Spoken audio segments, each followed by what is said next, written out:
जो है हिंदू मुस्लिम सिख ईसाई हर तरह के लोग हैं, हर गरीब तबका यहाँ पर है। और जो कि मोहम्मद दाऊद साहब हैं, वो कई सालों से लगातार यहाँ पर खाना वितरित करते आए हैं, बांटते आए हैं। और कब से ले रहे हैं? एक वर्ष से ले रहे हैं। कभी ऐसा हुआ भेदभाव, आपका धर्म पूछा गया कि आप कौन जात से हैं, कौन धर्म से है? भेदभाव तो नहीं हुआ है, कभी भेदभाव नहीं हुआ है। कि कभी आपसे पूछा गया धर्म कि आपका धर्म क्या है? भेदभाव तो नहीं किया गया है कि आपको कम दिया जाएगा या उसको ज़्यादा दिया जाएगा। दाढ़ी वाला टोपी वाला खाना बांटता है तो बोलते हैं देखो ये खाना जिहाद है। अगर वह पानी गर्मी में पिला रहा है, शरबत पिला रहा है, कहते हैं देखो भाई ये मुसलमान शरबत जिहाद कर रहा है। जवाब होगा उनको एक जवाब मेरा है। सन 1965 में पाकिस्तान के खिलाफ वीर अब्दुल हमीद ने भी एक जिहाद किया था। उस जिहाद को वो किस तरीके से देखते हैं?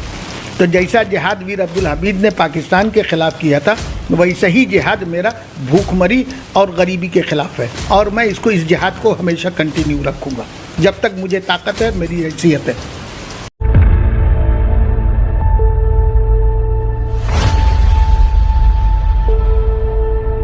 आप देख सकते हैं ये वेज बिरयानी है जिसमें चना दाल, आलू और चावल है।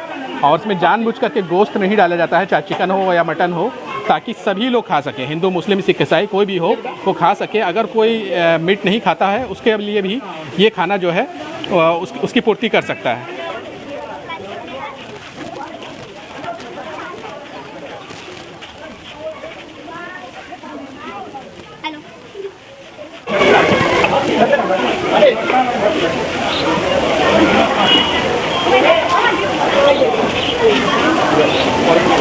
यहाँ पर जो लोग हैं खाने लेने के लिए यहाँ पर वेट कर रहे हैं, उनसे हम जानने और समझने की कोशिश करेंगे क्या उनके साथ कभी भेदभाव हुआ है? कब से आप लोग ले रहे हैं यहाँ पर खाना? हम लोग ले रहे हैं 4 महीने। 4 महीने से ले रहे हैं। और ये कब से बढ़ता है? ये कब से मतलब बढ़ रहा है यहाँ पर? हाँ, हफ्ता में एक बार संडे। अच्छा, बाजी क्या नाम हुआ आपका? तो आप कब से ले रहे हैं? एक वर्ष से ले रहे हैं। कभी ऐसा हुआ भेदभाव हुआ, आपका धर्म पूछा गया कि आप कौन जात से हैं, कौन धर्म से है? भेदभाव तो नहीं हुआ है, कभी भेदभाव नहीं हुआ है। और भी यहाँ पर कुछ लोग हैं, उनसे भी जानना समझने की कोशिश करेंगे कि कभी आपसे पूछा गया धर्म कि आपका धर्म क्या है? भेदभाव तो नहीं किया गया है, समझने की कोशिश करेंगे कि कभी आपसे पूछा गया धर्म कि आपका धर्म क्या है?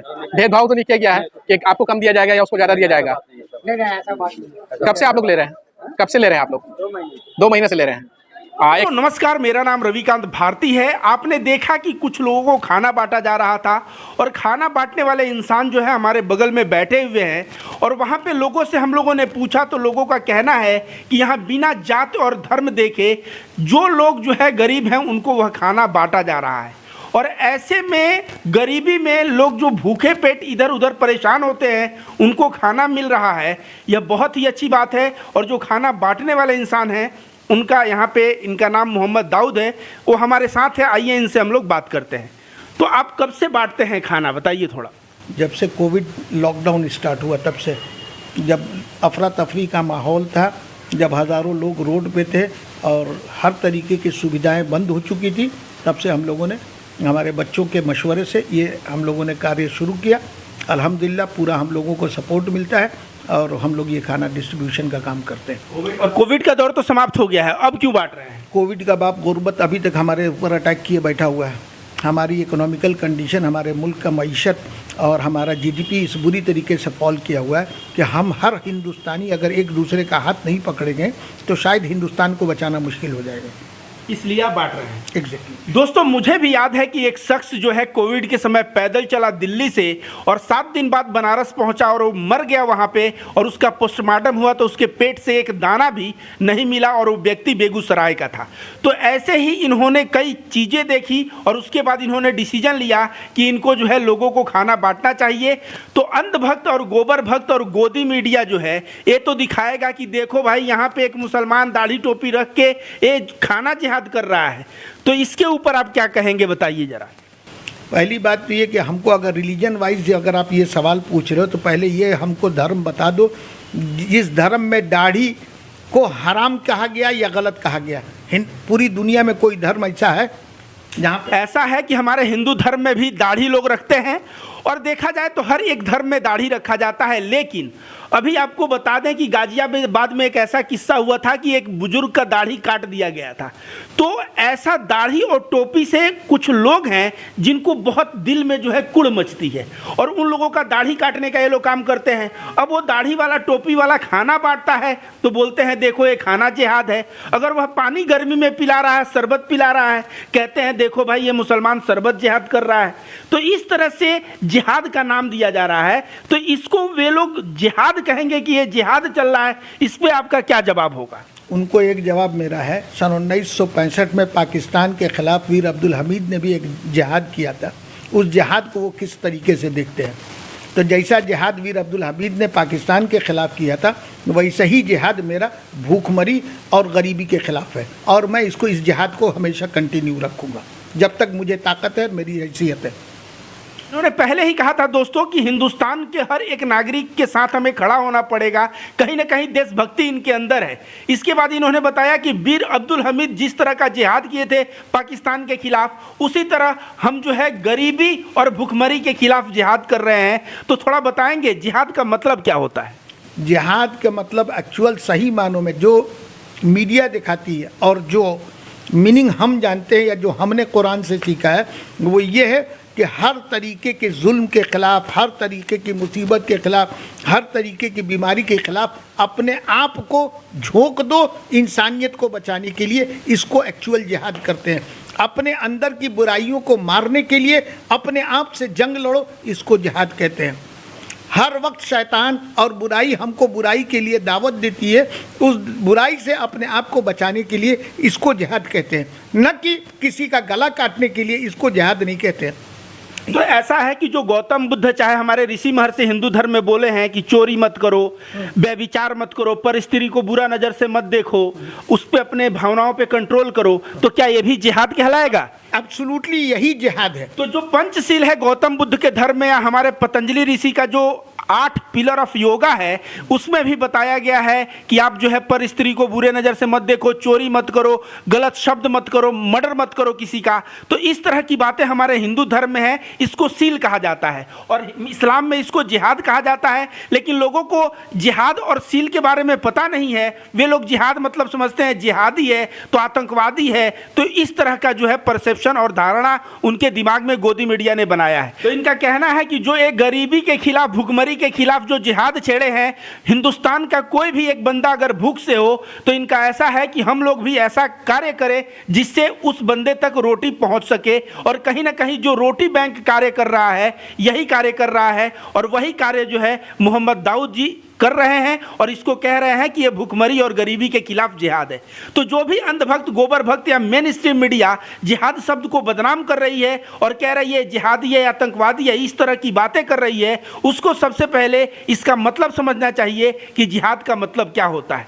जैसे कि दाऊद भाई ने बताया कि अपने गलत चीज़ों पर अगर कंट्रोल करें वो भी एक जिहाद है। जैसे किसी स्त्री को देख के अगर नीयत खराब हो और अपने नीयत को कंट्रोल में किया गया, वो भी एक जिहाद है। कोई भूख से मर रहा है, उसको खाना खिलाना जिहाद है। अगर देश के लिए कोई देश पे हमला कर रहा है, वहां पे वीर अब्दुल हमीद जैसा अपने आप को शहीद कर देना, ये एक जिहाद है। और जैसे इन्होंने कहा कि गरीबी के इस दौर में हर एक हिंदुस्तानी का हाथ पकड़ के हमें खड़ा होना पड़ेगा और तभी हिंदुस्तान का कल्याण हो सकता है। तो दाऊद भाई के जो कार्य हैं उसके लिए मैं सैल्यूट कर रहा हूं। और इस्लाम एक चीज़, एक सबक हमको बहुत खुल के सिखाता है कि अपने हिस्से का 2.5% जो तुम्हारी आमदनी है, जो तुम्हारी औकात है, उसका 2.5% गरीबों को दो। लेकिन इसके अलावा 5 और हुक्म है जो शायद लोगों को नहीं मालूम है। ज़कात, खैरात, सदक़ात, इमदाद और यतीम और मिस्कीन, जिसके सर से माँ बाप का साया उठ गया, उसको पढ़ाने की जिम्मेदारी कौन लेगा? हम लोग किसी डेवलप नेशन में नहीं रहते हैं कि गवर्नमेंट इस तरीके का कोई काम करेगी। ये काम हमारे और आप जैसे भाइयों को खुद आगे बढ़ के करना होगा कि वो बच्चे जिनके माँ बाप सक्षम नहीं, या वो बच्चे जिनके माँ बाप मर चुके हैं, या वो बच्चे जिनमें से कोई माँ या बाप में से किसी एक का इंतकाल हो चुका है, उस बच्चे की सरपरस्ती करना और उस बच्चे की कफालत करना बिल्कुल उसी तरीके से मेरा और आपका फ़र्ज़ है जैसे हम अपने बच्चों का करते हैं। अगर ये हम नहीं करते हैं तो हम ईश्वर के सामने क्या मुंह लेके जाएंगे? ये पहले हमारा आपसे सवाल है। जी जी जी, करना चाहिए, नहीं तो ईश्वर के सामने हम मुंह दिखाने के काबिल नहीं रहेंगे। हाँ, आपका ये फ़र्ज़ है कि आप यतीमों को, नादारों को, खैरात सिदकात हर तरीके से मदद कीजिए ताकि वो आपके बराबर में इक्वल हो और देश की उन्नति में उनका अपना जो कंट्रीब्यूशन है वो अपना कंट्रीब्यूशन दे सके।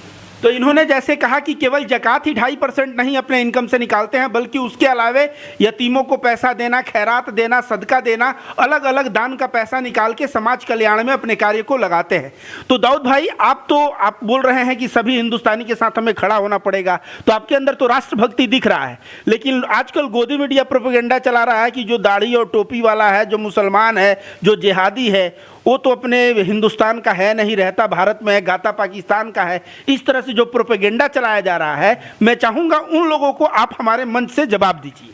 भाई, बहुत बेहतरीन ऑप्शन था हमारे वीर अब्दुल हमीद साहब के पास कि वो अपने टैंक को वापस लेके आ सकते थे, लेकिन उन्होंने अपनी जान की बलि देना ज़्यादा ज़रूरी समझा अपने देश के लिए बनिस्बत इसके कि वो पीछे भागते, क्योंकि जो टैंक उनको दिया गया था उस टैंक को फायर करने के बाद 100% कन्फर्म था कि उनको मरना है।